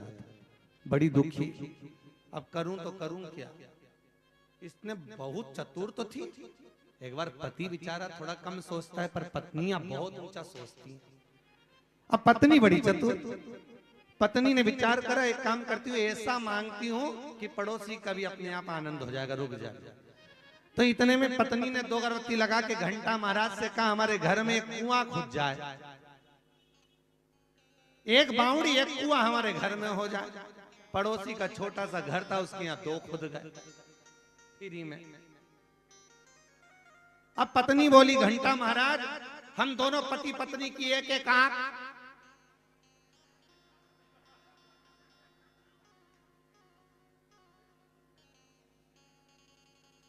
अब वो बेचारे पति पति इनकी तो एक एक गई, उनकी फ्री में 2 निपट गई, फ्री में ही चली गई।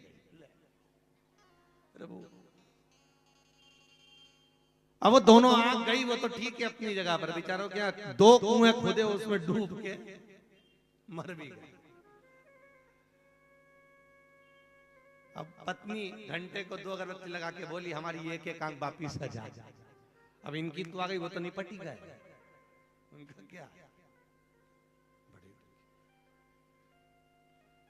शिव कृपालु है, शिव दयालु है और शंकर जैसा दातार कोई नहीं हो सकता। बिना सोचे समझे सर्वस्व दे देता है, सब कुछ निकाल कर दे देता है। तुम्हें क्या चाहिए बोलो। ओ घड़ी महाराज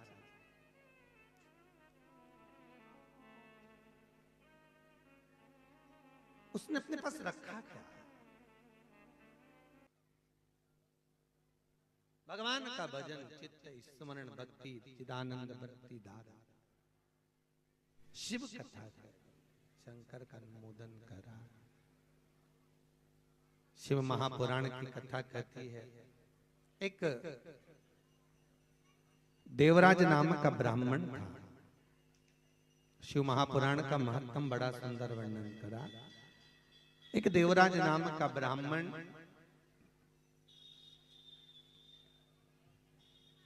था। ब्राह्मण पर ब्राह्मण कुल में जन्म लेने के बाद भी ब्राह्मण कर्म नहीं कर पाया। होते हैं ऐसे कई लोग, ब्राह्मण कुल में तो जन्म हो जाता है पर ब्राह्मण कर्म नहीं कर पाता। ब्राह्मण कर्म से वंचित रह जाता।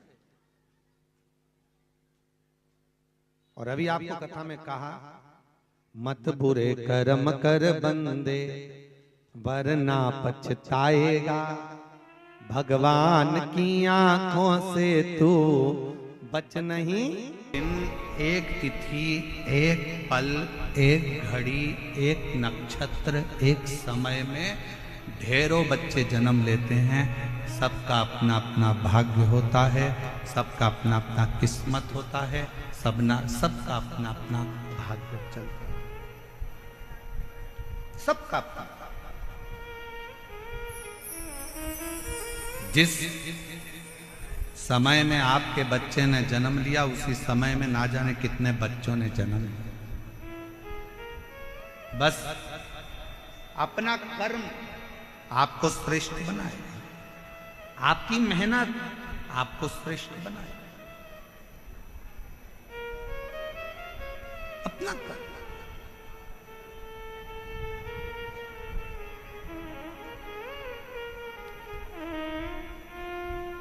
एक दिन चंचूला देवी अपने पति के पास आई और पति से कहा कि स्वामी देखो, आप ब्राह्मण कुल में जन्मे हो, ब्राह्मण कुल में तुम्हारा जन्म हुआ है, ब्राह्मण कुल में तुम रहते हो, क्यों ये दुनिया वालों के चक्कर में पड़ते हो? अच्छा कर्म करो, थोड़ा वेद पढ़ो, थोड़ा शास्त्र पढ़ो, थोड़ा अध्ययन करो, थोड़ा स्मरण करो, थोड़ा सत्संग करो, थोड़ा कीर्तन करो, थोड़ा मंत्र जाप करो। पति बिंदुक मानने को तैयार नहीं था। चंचुला देवी बड़ी सुंदर थी, बड़ी सुंदर। उसके चेहरे पर चंद्र सी चमक, बहुत सुंदर। चंचुला देवी सुंदर तो बहुत थी, फिर भी पति बिंदु अपनी पत्नी पर जितना आसक्त नहीं हुआ, उतना पति एक वेश्या पर आसक्त हो।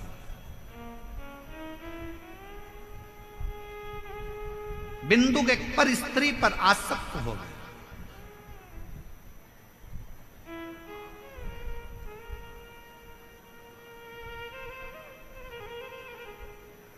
कितनी विचित्र कथा है।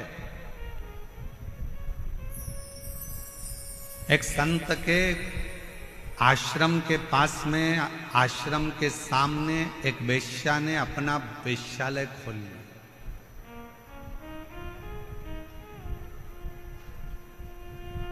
संत दिन भर भगवान के भजन में लगे रहते थे, भक्ति में लगे रहते थे। संत को मालूम पड़ा कि आश्रम के सामने एक वेश्या ने अपना वेश्यालय खोला है। संत ने खबर करवाई वेश्या को कि तुम्हारा वेश्यालय बंद करो, यहां से जाओ, इसको छोड़ो। वेश्या सुनती नहीं, अपने काम में लगी रही। पुरुषों को अपने चेहरा देखकर आसक्त करना, नृत्य दिखाना, उनसे धन कबाड़ना, उनको अपनी ओर आसक्त करना।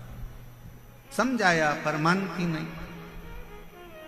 अब संत दिन भर भगवान के भजन में लगे रहते थे, पर जब से वेश्यालय खुला, वेश्या को जब से मना करा, तब से वेश्या के घर पर तो पुरुष जाने लगे और संत अपने दरवाजे पर बैठकर राम राम जपते, नाम नाम जपते और जपते जपते देखते कि एक गया तो एक पत्थर उठाकर अपने पास में रख लेते, दो गया एक पत्थर फिर रख लिया, फिर रख लिया।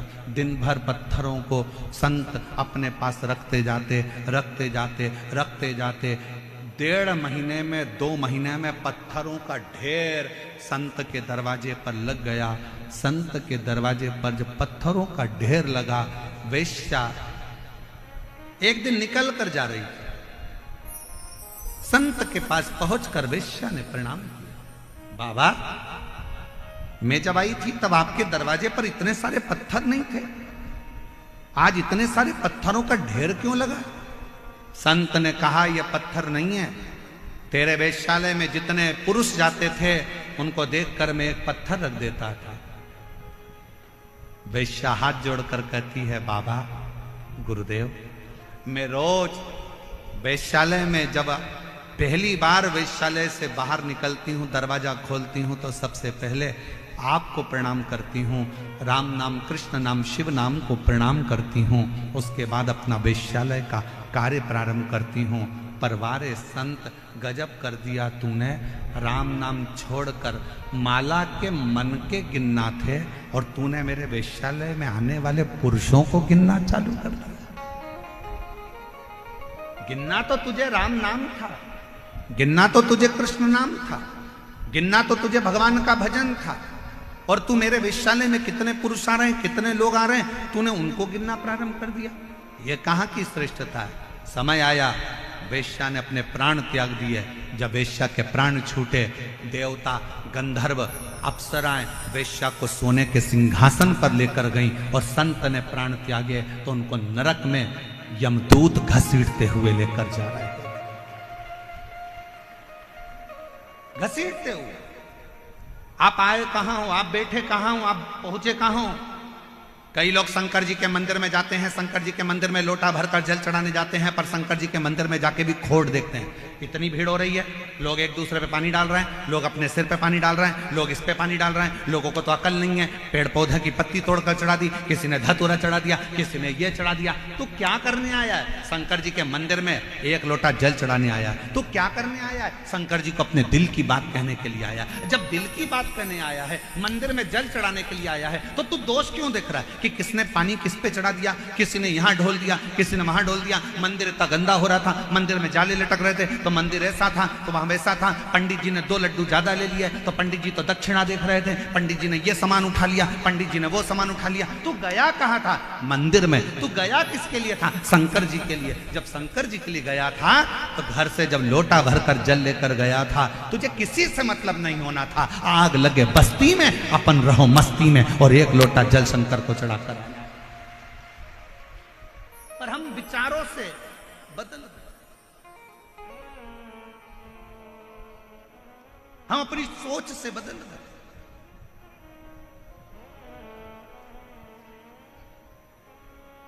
अपने विचार बदल लिए लोगों ने। मंदिर में जाने के बाद भी लोग उसमें गलतियां देखते हैं।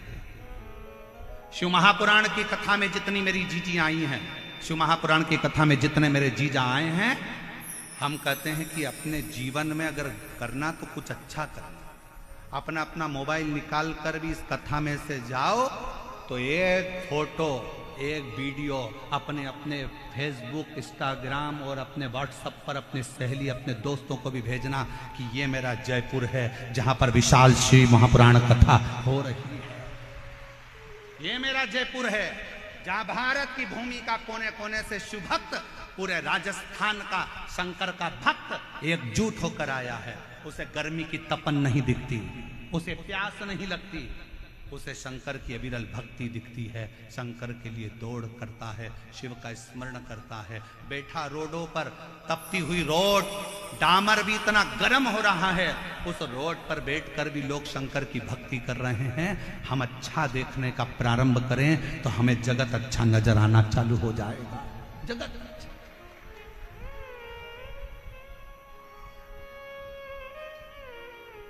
हम देख क्या रहे हैं? क्या देख?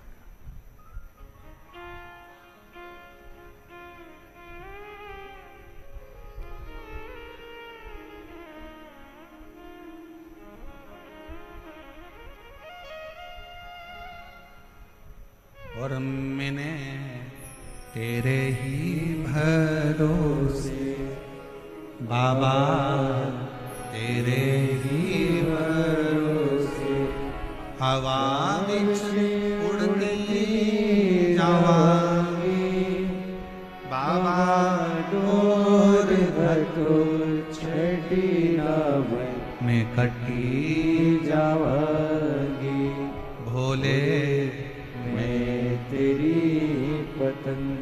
धर्म पत्नी चंचुला देवी ने बिंदु को समझाया कि शिव पर विश्वास करो, भगवान पर भरोसा करो और अपनी भक्ति में रहो।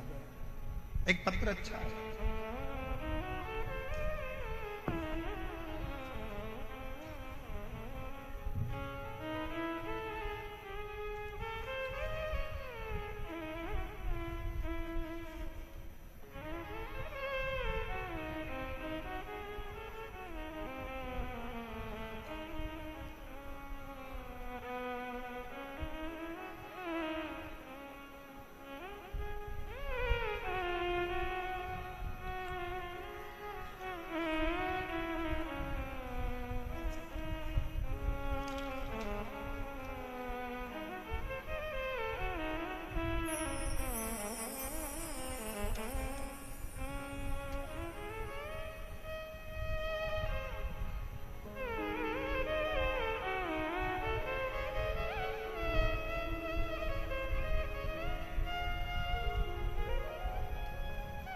बच्चे का पहला फोटो,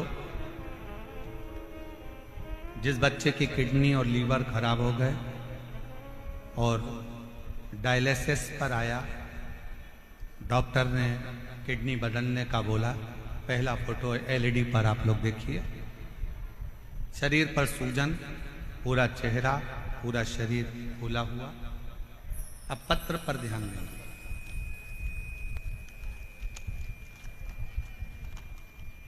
मेरा नाम पिंकी और पति का नाम त्रिलोक जैन है। हम जैन समाज से हैं। गुरुदेव प्रतापनगर जयपुर में रहते हैं। अगर आए हों और अपने बच्चे को लाए हों तो व्यासपीठ के पास में आ सकते हैं।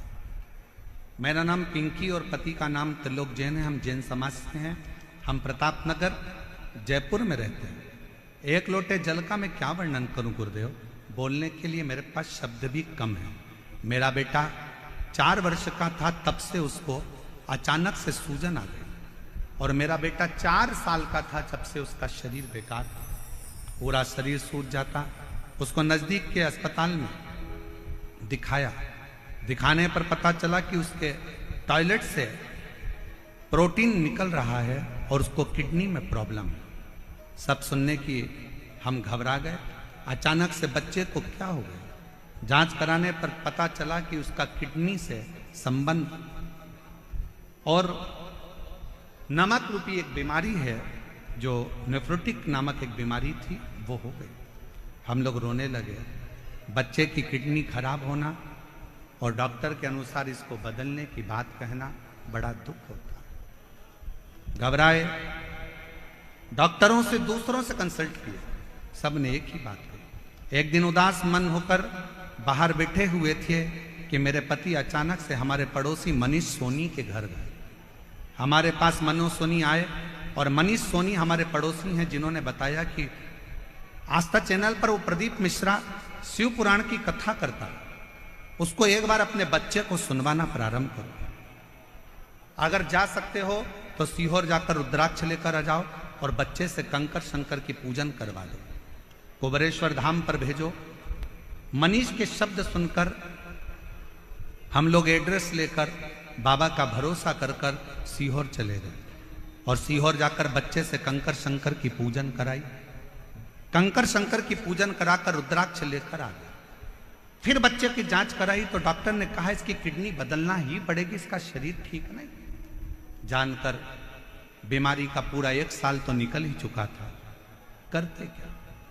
अपने बच्चे के लिए टीवी के सामने आसन लगाया, शिव महापुराण की कथा सुनाई, शंकर के मंदिर बच्चे को भेजना चालू करा, शिव जी के मंदिर से जल मंगवाते, बच्चे को पिला देते, पूरे शरीर पर लगा देते। गुरुदेव, महाशिवरात्रि की 25 फरवरी 2025 को हमने रात्रि के 9:15 वाला जो आपका उपाय है, जो आप कहते हो कि उसको करने के बाद ऐसा कोई रोग नहीं जो समाप्त नहीं होता, हमने, डॉक्टर ने तो कह दिया था कि इस बच्चे की किडनी का बदलना है, पर हमने 27 फरवरी को डॉक्टर ने तारीख दी है और 25 फरवरी को हमने 9:15 वाला उपाय करा और बाबा से प्रार्थना करी और रुद्राक्ष का जल रात्रि को 9:15 वाला ही चढ़ाकर बच्चे को पिला दिया। और दूसरी बार हम बच्चे को लेकर 26 फरवरी को डॉक्टर को दिखाए तो डॉक्टर ने सारी रिपोर्ट नॉर्मल बता दी और कह दिया अब बच्चे की किडनी चलना प्रारंभ हो गई। मैं बच्चे का दूसरा फोटो लगा रही हूँ, जिसमें मेरा बच्चा पूर्ण तरह से स्वस्थ हो गया, जिसका मैं दूसरा फोटो लगा रही हूँ। आप बच्चे का दूसरा फोटो देख सकते हो। अगर कहीं बैठी हो, पिंकी और पति का नाम त्रिलोक जैन, हम लोग जैन समाज से हैं, प्रतापनगर जयपुर राजस्थान के निवासी हैं। अगर कहीं बैठे हो तो आ सकते। एक पत्र और बड़ा सुंदर है, देखिए।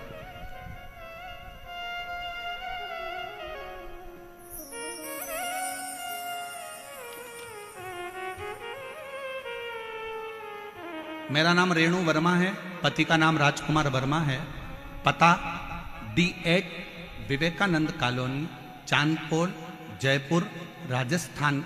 मोबाइल नंबर मेरा ये है। कहीं बैठी हो तो आ सकती हैं।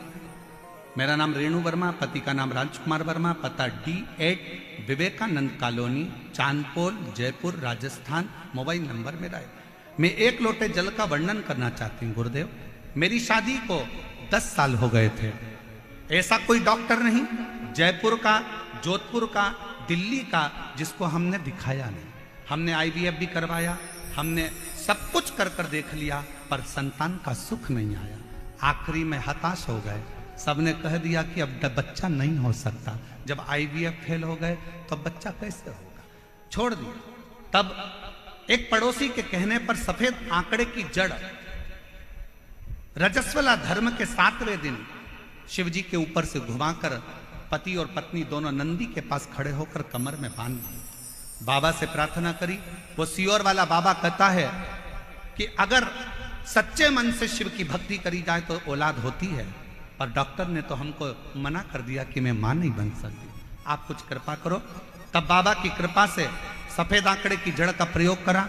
शंकर जी के मंदिर में जाकर झाड़ू पोछा कर देती, मंदिर में झाड़ू लगा देती, पोछा लगा देती, मंदिर की सेवा करती, और 3 महीना भी नहीं हुआ और मेरा गर्भ ठहर गया। गर्भ ठहरा, बाबा की कृपा से मेरे घर में शिव की कृपा से संतान की प्राप्ति 10 साल के बाद मेरे बाबा ने मुझे औलाद दे दी, जिसका मैं फोटो लगा रही। और अगर कहीं बैठी हो तो बच्चे को लेके आ सकती। बच्चे का फोटो आप लोग देख सकते हैं एलईडी पर। 10 साल के बाद मेरे बाबा ने मेरी सुनी और झोली भरी। शिव तत्व किसको कहते हैं? एक भरोसा, एक विश्वास। दुनिया की दृष्टि में ये शिव महापुराण की कथा हो सकती है, पर जिसने दिल से झोली पसार कर, भले आप ग्राउंड के अंदर हो चाहे ग्राउंड के बाहर हो, आप चाहे किसी पेड़ के नीचे बैठे हो चाहे आप रोड पर बैठे हो, आप दिल से अगर उसे भज रहे हो तो शिव पुराण कभी तुम्हें खाली नहीं भेजेगी, वो भंडार भर कर जरूर।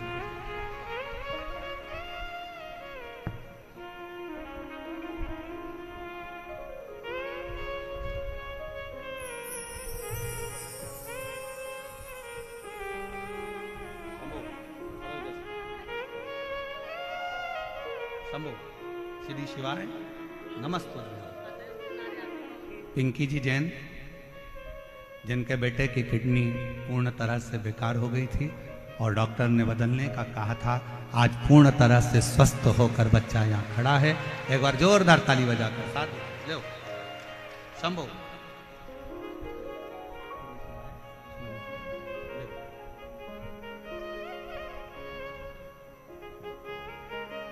प्रणाम करो, प्रणाम करो।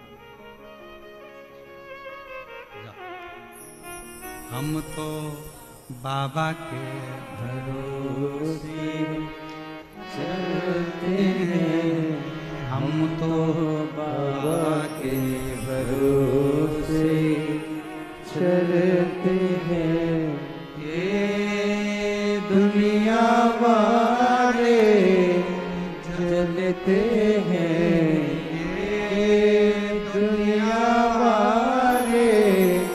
चलते हैं, हम तो बाबा के भरोसे चलते हैं, हम तो बाबा के भरोसे चलते हैं। डमरू वाले के भरोसे चलते हैं, काशी वाले चलते हैं, सीहोर वाले के भरोसे चलते हैं, कुबेर भंडारी के भरोसे चलते हैं। शिव पर आपका भरोसा, आपका विश्वास आश्रित।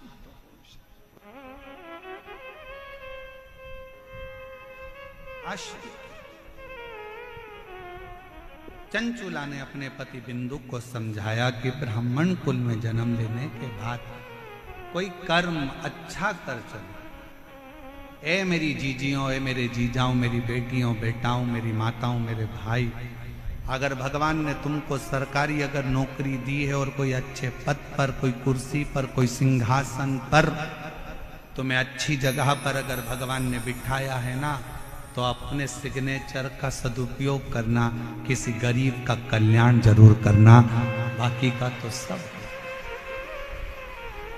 अपने क्षेत्र में कुछ अच्छा हो रहा हो तो अच्छा करने का प्रयास करो, दम लगा दो कि यह हमारा अच्छा कार्य उसको होना चाहिए। और अपने क्षेत्र में अगर कोई बुरा कार्य हो रहा है तो उसको हटाने का प्रयास करो, उसको समाप्त करने का प्रयास करो। यह हमारे क्षेत्र के लिए अच्छा है, अच्छा है, उसको करो। आज मैं बहुत धन्यवाद दूं पूरी प्रशासन को, यहाँ के कलेक्टर, आईजी, डीआईजी, कमिश्नर आदि को, कि आपके जयपुर के इतिहास का, शायद जयपुर के इतिहास में इतना विशाल प्रांगण और इतना विशाल आयोजन कभी नहीं हुआ, जिसको लोग ग्राउंड के बाहर खड़े होकर भी और पेड़ों के नीचे बैठकर कथा सुन रहे हो। ये जयपुर की एक ऐतिहासिक कथा है और जयपुर का इतिहास रचकर जाने वाली कथा को अपने जीवन में उतारने का प्रयास करो, उतारो।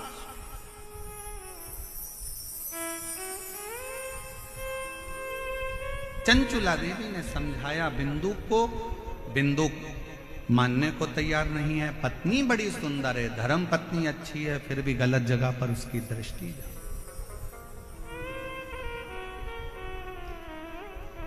गलत जगह पर उसकी दृष्टि।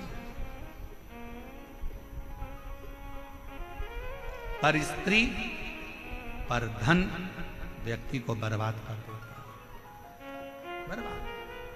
अगर पराई स्त्री की ओर आप आसक्त हो रहे हो तो समझ लेना कि आपने अपनी जिंदगी की सबसे बड़ी गलती कर दी। पत्नी सुंदर है, सुशील है, तुम्हारे प्रति समर्पित है, पत्नी को छोड़कर आप दूसरी स्त्री की ओर जा रहे हो ना, तो वो जो तुम्हारी पत्नी तुम्हारे चरण पड़ रही है ना, जो पत्नी तुम्हारे को प्रणाम कर रही है, करवा चौथ पे चलनी में मुंह देख रही है, तुम्हारी आरती उतार रही है, जिस पर स्त्री की ओर तुम जा रहे हो वो तुम्हारा चलनी में मुंह नहीं देखेगी, वो तुम्हारी जेब देखेगी, वो तुम्हारी जेब देखेगी। कितना माल है, मेरा बैलेंस डलवा दो, मेरे बच्चों की फीस जमा करो, मेरे घर में एसी लगवा दो, मेरे घर में कूलर लगवा दो, मेरे घर में ये लगवा दो।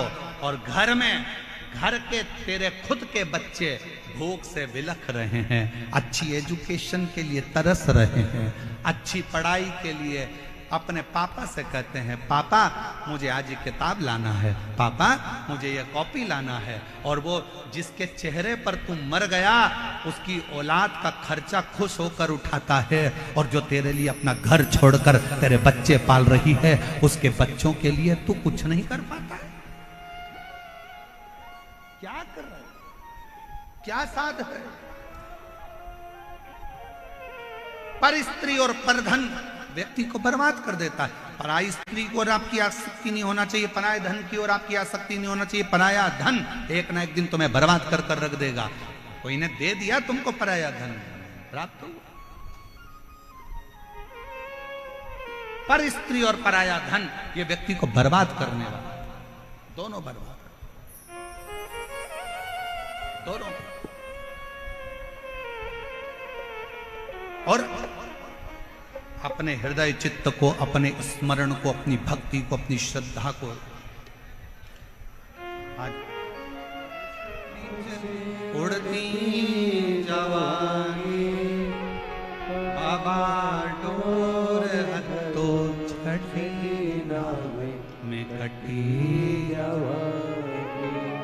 शिव महापुराण की कथा में, विद्येश्वर संहिता में 3 चीजों का वर्णन किया गया। शिव महापुराण की कथा श्रवण कर कर अगर कोई निकल कर जा रहा है, उसके शरीर से छूकर हवा भी, वायु भी अगर निकल कर जाती है, और कोई कुंवारी अवस्था में, कोई अधोगति में मर गया, किसी के प्राण छूट गए, तो उन जीवों का कल्याण भी शिव पुराण की कथा के माध्यम से हो जाता है। दूसरे नंबर पर विद्येश्वर संहिता में लिखा गया, श्री शिवाय नमस्तुभ्यम। इस मंत्र का उच्चारण करने वाले के मुख का मात्र दर्शन कर लेने पर हमारे संचित पाप समाप्त हो जाते हैं और अश्वमेध यज्ञ का फल मिल जाता है। तीसरी बात, शिव महापुराण की कथा में कहा गया, आपके पास में स्वर्ण दान करने के लिए नहीं है, आपके पास में भूमि दान करने के लिए नहीं है, आपके पास में अन्न दान करने के लिए नहीं है, आपके पास में मुद्रा दान करने के लिए नहीं है, आपके पास में रतन दान करने के लिए नहीं है, आपके पास में अगर जिंदगी में कुछ भी दान करने के लिए नहीं है, तो एक काम करो, एक बेलपत्री का वृक्ष कहीं पर रोपित करवा दो, कहीं एक बेलपत्री का वृक्ष लगवा दो, और उस बेलपत्री का वृक्ष की अगर बेलपत्र टूटकर किसी शंकर के मंदिर में, शिवालय में कोई भक्त चढ़ा देगा, तो आपको जीवन पर्यंत स्वर्ण दान, अन्न दान, मुद्रा दान, रतन दान, भूमि दान का फल प्राप्त होता है।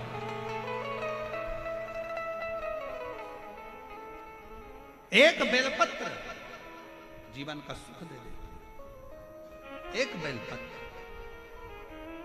और कितना बेलपत्र का कितना महत्व। पत्र पढ़िए, किसी ने बेग भेजा, अब ये वाला बेग तो हम रखते नहीं हैं, पर अब जयपुर है तो उसमें क्या दिक्कत है, तो पंडित जी नहीं रखेंगे तो पंडितायन तो रखेंगे। अब पत्र देखिए कितना सुंदर लिखा है, शकुंतला वैष्णव, इंदिरा गांधी नगर, जगतपुरा, जयपुर, राजस्थान की रहने वाली हूँ। मेरा मोबाइल नंबर ये, कहीं बैठी हों तो हाथ हिला सकती हैं, और अगर कहीं बैठी हों तो आ सकती हैं। लाइन को जरा पढ़िएगा, बहुत भाव से लिखी है। धरती सब कागज करूं लेखनी सब बन राय, सात समुद्र की मासी करूं शिव गुण लिखा ना जाए। शंकर का मैं क्या वर्णन करूं गुरुदेव, कोई शब्द नहीं है जो मैं महादेव के लिए कह सकूं। गुरुजी इकलौता पुत्र है, बहू है जिसका नाम नीलम है और बेटे का नाम विजय।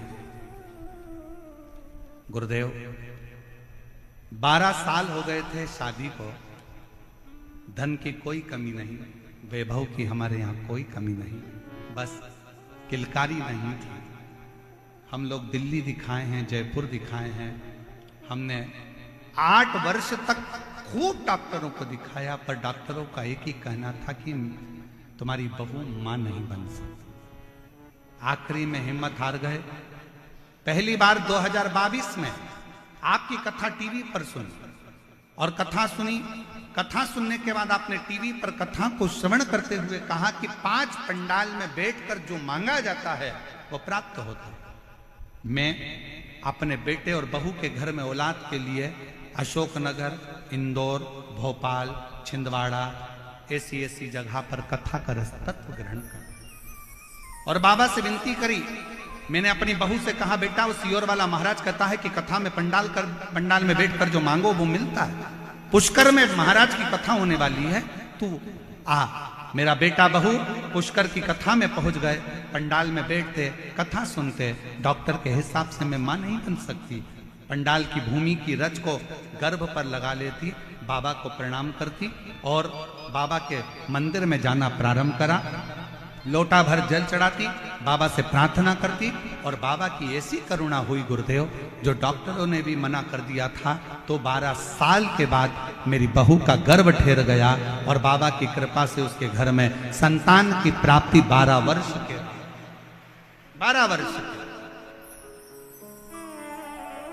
शिव कथा एक विश्वास, एक भरोसा, एक रक्षा।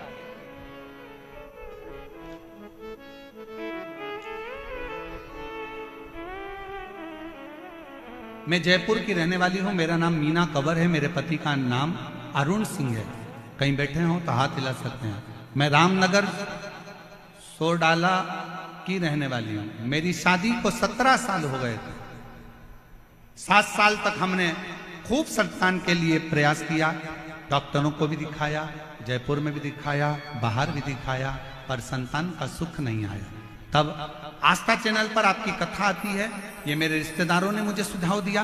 पहली बार मैंने आसन लगाकर अपने पति के साथ टीवी के सामने बैठकर कथा श्रवण करी, शिव जी के मंदिर में जाना प्रारंभ करा और बाबा की कृपा से पंडाल में बैठकर कथा श्रवण कर पशुपति नाथ का व्रत किया, सफेद आंकड़े की जड़ का प्रयोग करा, तो 13/12/2023 को 17 साल के बाद मुझे पुत्र रत्न की प्राप्ति हुई। मैं बाबा को प्रणाम करने के लिए। एक पत्र और देखिए, मेरा नाम किरण, पति सुनील नागर, सूर्य नगर, तारो की कुटिया, जयपुर के निवासी हैं। मेरा मोबाइल नंबर ये है, कहीं बैठे हो, जिन जिन के पत्र पढ़े अगर वो आए हों तो आ सकते हैं। मेरी शादी को 13 साल हो गए थे और 13 साल हमारे यहाँ संतान का सुख प्राप्त नहीं हुआ। बहुत वरिष्ठ से वरिष्ठ डॉक्टरों का इलाज करवाया, फिर भी संतान का सुख नहीं हुआ। तब 2021 में पहली बार आस्था टीवी पर कथा सुनी और कथा सुनकर बाबा के मंदिर जाना प्रारंभ करा, झाड़ू पोछा करना प्रारंभ करा। बाबा की कृपा से 16 नवंबर 2024 को बाबा की कृपा से हमारे यहाँ 13 साल के बाद पुत्र रत्न की प्राप्ति हुई। मैं बाबा को प्रणाम करने के लिए यहाँ आए हूँ। शिव तत्व किसको कहते हैं? शंकर की उदारता किसको कहते हैं? शिव की उदारता।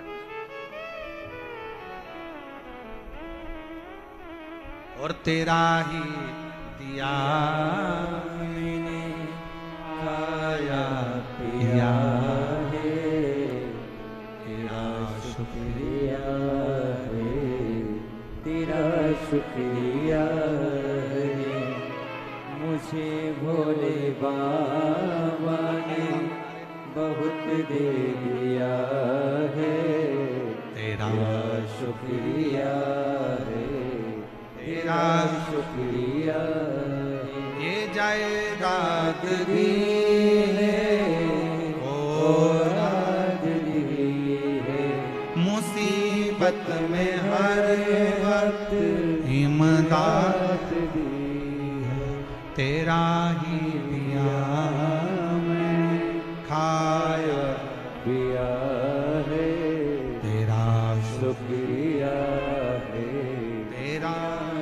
क्रिया है। शिव कैसे देगा, कब देगा, क्या देगा, कहां देगा, ये मालूम नहीं, पर इतना जरूर कहेंगे इस व्यासपीठ के माध्यम से, अगर आप शिव महापुराण की कथा को दिल से इस पंडाल में, पंडाल के बाहर, भले रोड पर, भले वृक्ष के नीचे, जहां तुम्हें जगह मिले, वहां जहां तुम्हारे कानों में आवाज आ जाए, ऐसी जगह पर बैठकर भी अगर आप कथा सुन रहे हो तो ये विश्वास के साथ कहेंगे कि 3 महीने में तुम्हारा पत्र व्यासपीठ पर जरूर पहुंचे।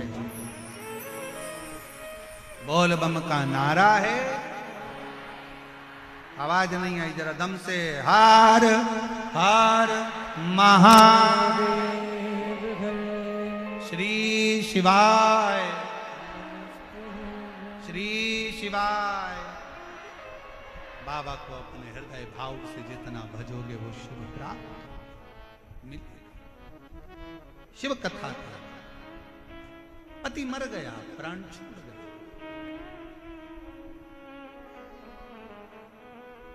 प्राण छूट गया और प्राण गए, प्रेत की योनि में पड़ गए। प्रेत भटक रहा। चंचुला ने विचार करा कि मेरे पति को अंतिम संस्कार हो गया,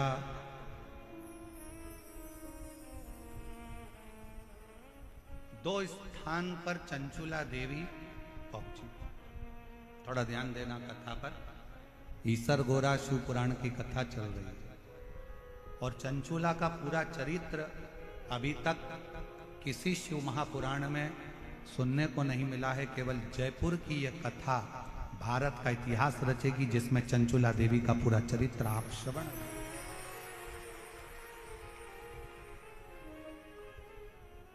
इसका नाम ही ईसर गोरा शिव पुराण। इसके बाद में ये कथा तो 7 तारीख को पूरी हो जाएगी। 11 तारीख को जो गुमला झारखंड में जो कथा होने वाली है, उस कथा का नाम शंकर जी की 6 जो बेटियां हैं, जया, विषहरा, शामली बारी, दौतली देव और अशोक सुंदर, शंकर भगवान की बेटियों पर आधारित शिव बेटी शिव महापुराण की कथा झारखंड से होगी 11 मई से। उसका समय 2 बजे से 5 बजे तक रहेगा, 2 से 5। और जो कथा वो 11 मई से चालू होकर 17 मई तक चलेगी और 21 मई से 27 मई तक शिव महापुराण की कथा दिल्ली में प्रारंभ होगी, जिस कथा का नाम हस्तिनापुर शिव महापुराण की कथा दिया गया। हस्तिनापुर शिव महापुराण की कथा, उसका रस्तत्व अपन दिल्ली से कर सुने। शिव कथा कर रही है, भगवान शंकर का संवाद। चंचुला 2 स्थान पर पहुंचा, पहला गोकर्ण क्षेत्र और दूसरा काशी क्षेत्र। और शिव महापुराण की कथा कहती है, अगर आप मान लो काशी नहीं जा सकते, गोकर्ण क्षेत्र नहीं जा सकते, तो एक बेलपत्र को लेकर 2 बेलपत्र आप लीजिए। एक बेलपत्र को लेकर बेलपत्र के वृक्ष के नीचे, बेलपत्र को हाथ में लेकर बेलपत्र के वृक्ष की एक परिक्रमा कर कर वो बेलपत्र अशोक सुंदरी वाली, अशोक सुंदरी की जगह मालूम है ना आप लोगों को? हाथ उठाओ जरा, किस किस को मालूम है? सबको मालूम है? और जिसको नहीं मालूम हो पड़ोसन उसको जरूर बता देना, ठीक है? बेलपत्र के वृक्ष, बेलपत्र को हाथ में लेकर बेलपत्र के वृक्ष की परिक्रमा कर कर अशोक सुंदरी वाले स्थान पर एक बेलपत्र समर्पित कर दो। दूसरी बेलपत्र जिसको आपने परिक्रमा में नहीं रखा है, उस बेलपत्र को शंकर के शिवलिंग पर समर्पित कर दो और 1 लोटा जल बाबा को समर्पित कर कर उस जल का सींचन, आचमन कर लीजिए। आपको गोकर्ण प्रदेश और काशी प्रदेश दोनों के तीर्थ का फल एक क्षण में प्राप्त हो, एक क्षण में प्राप्त हो दोनों।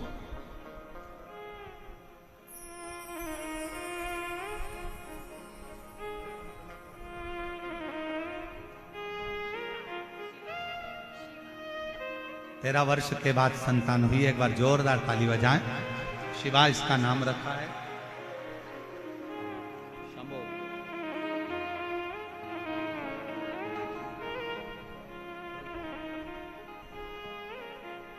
और तेरी कृपा का क्या है भरोसा, कब किस पर हो जाए जरा हम पर कर दो।